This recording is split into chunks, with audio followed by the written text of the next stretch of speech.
Hello friends, అందరికీ నమస్కారం.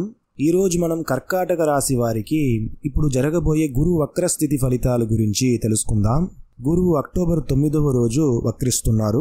ఆయన వక్ర నివర్తి కాలము నెక్స్ట్ ఇయర్ 2025 ఫిబ్రవరి 4th ఆయన వక్ర నివర్తి చెందుతాడు. సో నియర్లీ మీకు ఒక 4 నెలలు గురు వక్రస్థితిలో ఉంటుంది. ఈ 4 నెలలు మీకు ఎలా ఉంటుంది? ఇప్పుడు గురువు మీకు ఉండేది చాలా మంచి స్థానము. ఆ స్థానంలో గురువు మీకు వక్రిస్తున్నాడు. ఆల్రెడీ మీకు అష్టమ శని జరిగే సమయంలో ఇప్పుడు గురువు వక్రిస్తున్నాడు. ఇది మీకు మంచి ఫలితాలను ఇస్తుందా అనేది తెలుసుకుందాం. మీకు ఎప్పుడైతే గురువు వక్రిస్తున్నాడో అక్టోబర్ 9th దగ్గరగా నియర్లీ శనిదేవుడు వక్ర నివర్తి చెందుతున్నాడు. శనిదేవుడి యొక్క వక్రస్థితి అనేది మీకు కొంచెం ఫేవరబుల్గా ఉంటుంది. ఆయన కూడా ఇప్పుడు వక్ర నివర్తి చెందుతున్నాడు నవంబర్ 15th. కరెక్ట్గా ఆ సమయంలోనే గురువు మీకు వక్రిస్తున్నాడు. మీ లాభస్థానంలో ఉన్న గురువు వక్రిస్తున్నాడు కాబట్టి ఆ ఫలితం ఎలా ఉంటుంది?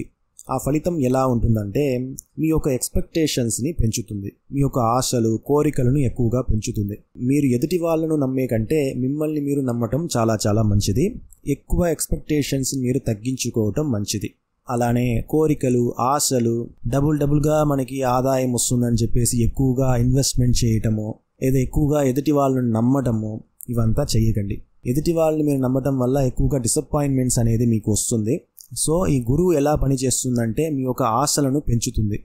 సో మీ యొక్క ఆశలు పెంచేటప్పుడు మీరు అవేర్గా ఉండటం వల్ల, అవేర్గా ఉండి మీరు మిమ్మల్ని అలా ఉండకూడదని మీరు సెల్ఫ్ అవేర్నెస్తో ఉండటం చాలా చాలా మంచిది. సో ఈ గురు వక్రస్థితి ఫలితం అనేది మీకు ఒక ఫ్రీడమ్ని ఇస్తుంది.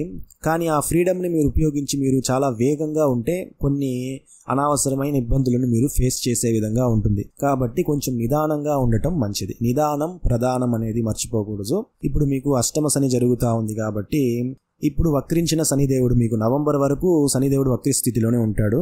నవంబర్ తర్వాత ఆయన యొక్క పని చేయటం ప్రారంభిస్తాడు. అష్టమ శని ప్రభావం అనేది మీకు 100% ఉంటుంది. కాబట్టి గురువు కూడా అప్పుడు వక్రస్థితిలో ఉంటాడు.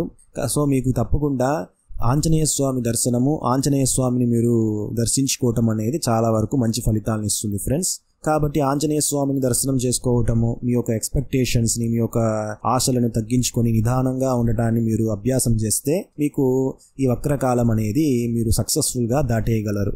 సో ఇది ఫ్రెండ్స్, ఈ వీడియో మీకు నచ్చినట్టయితే లైక్ చేయండి. మీ ఫ్యామిలీ మెంబర్స్, ఫ్రెండ్స్ అందరికీ షేర్ చేయండి. మర్చిపోకుండా ఈ ఛానల్ని సబ్స్క్రైబ్ చేసుకోండి ఫ్రెండ్స్. ధన్యవాదాలు.